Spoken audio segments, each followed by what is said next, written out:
Beings of light and pure beings are born simultaneously on the Earth's crust, first in water, then emerging onto land.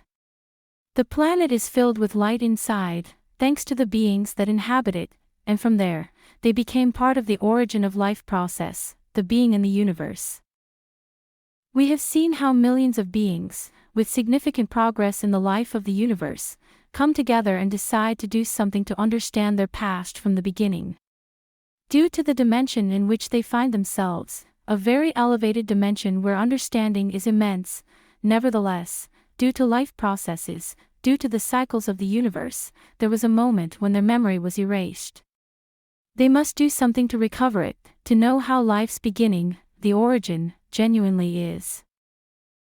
So when everything is ready, when Gaia, a highly elevated superior being, is ready to conceive origin life, all the beings participating in this creation are housed inside this wonderful planet. They lower their vibration from a very elevated universe to become one with nascent life on Earth. In this way, when the first cells are formed from the elements of the Earth, a water molecule and another atomic molecule join to form incipient life in a cell. From that moment, the beings of light, also ready, join with these cells to form a fused being. The union of universal DNA with a cell arising from the elements of this planet occurs. And thus, life emerges from Earth beings fused with beings of light. This cell divided into 2, then into 4, and so on, within the water, later emerging onto the Earth's crust, where their development was greater, and their systems had the opportunity to advance more and more. But these beings have a dual essence, that of the elements of the Earth and the essence of a being of light, whose reality is much superior. However, for the sake of truth and more light, in the quest for knowledge of what is and how the origin is, they had to lower their vibration to a completely dense dimension to, being one with origin life, precisely experience that, the origin.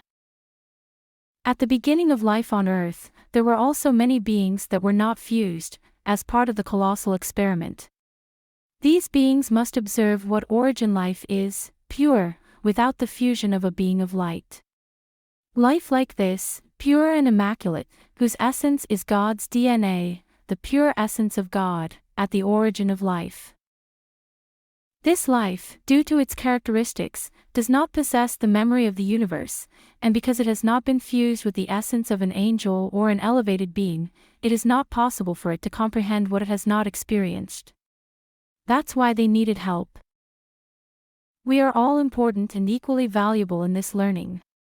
On one hand, the participation of angelic beings who, lovingly, lowered their vibration to fall into the densest dimension to learn and help those who, being immaculate life, pure essence of God at the origin, and without experience of the universe, cannot visualize something they have never lived, they have no memory of the universe. And they are the ones who represent the most valuable treasure for which we are all here, those who have the memory of an elevated being, and we call them that because of their evolution and wisdom.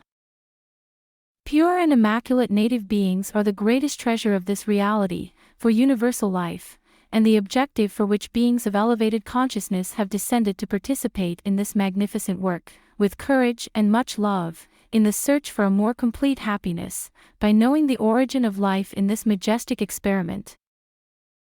Well, just like beings of light were conceived in this reality through the fusion of a cell arising from the elements of the Earth, so too did native life arise in parallel, from the elements of the Earth, but continued in an advancement of the development of its essence, forming the being without the essence of an elevated being. This immaculate being has been more autonomous, its reproduction has been a bit different from that of the being with a dual essence. That's why for them, what we call reincarnation does not exist, which is something that exists for beings with angel DNA. These are somewhat complicated aspects to explain in just one video. We will continue to unveil them in continuous topics about this knowledge.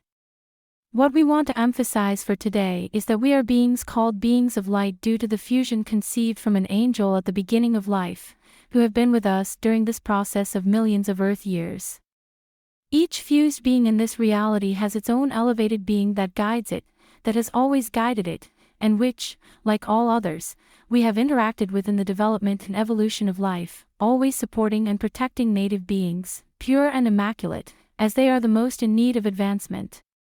In other words, beings of light have always been more accelerated in the learning and development of life, having in their DNA the memory of their elevated being, highly evolved, providing information, call it intuition, perception, inspiration, visualization, or whatever you like, but it is beings with the essence of the elevated who have built all material and non-material advances, the discovery of fire, the wheel, writing, light, telephone, internet, systems, religions, politics, etc., just to mention a few examples.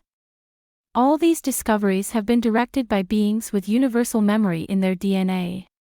But I insist, this does not make them more valuable or important than native beings in the eyes of God. We are all equally important and valuable. The difference lies only in the role to be played in this great stage of life, for now, exposing what is the beginning, the origin.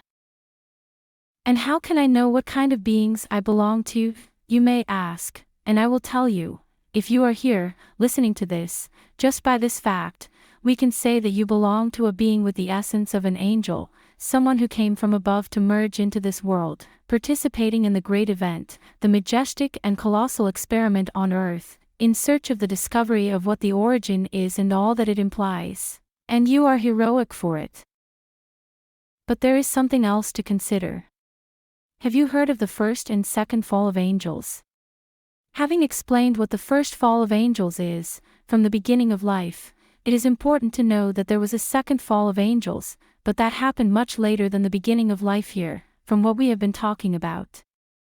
Let's say that it happened more towards the end of this stage of being, which is the stage of the origin, where we are now. The beings of the second fall came after the coming of Jesus the Christ, and their mission is to teach us that evolution is not achieved in a few years or in a few lives.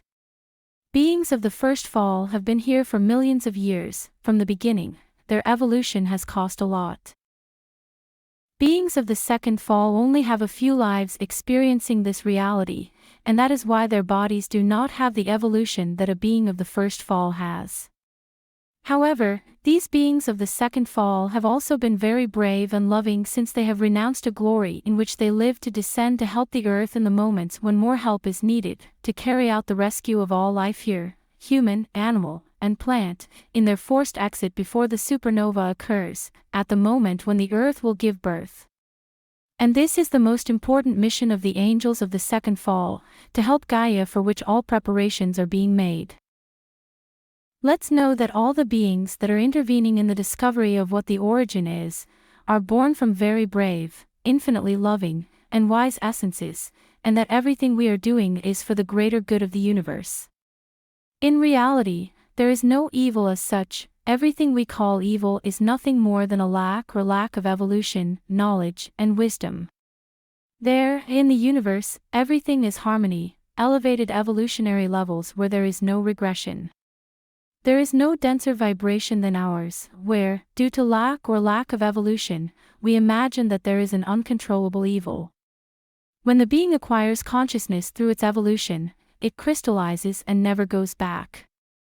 When one exits the densest vibration, one can interact with the universe, and a crystallized being has no evil. How can we think that there is evil in the universe? What we call evil only exists due to a lack of evolution, and the guardians of God do not allow that to spread through the universe. That is impossible. Always consider that in this first stage, we are experiencing what the origin is. On the other hand, native humans, without angelic fusion, are infinitely valuable for what they contribute to the universe, in a pure development where only the pure and immaculate essence of God's DNA is manifest. Therefore, they are the most precious treasure to rescue in this exciting event in which we are all participating.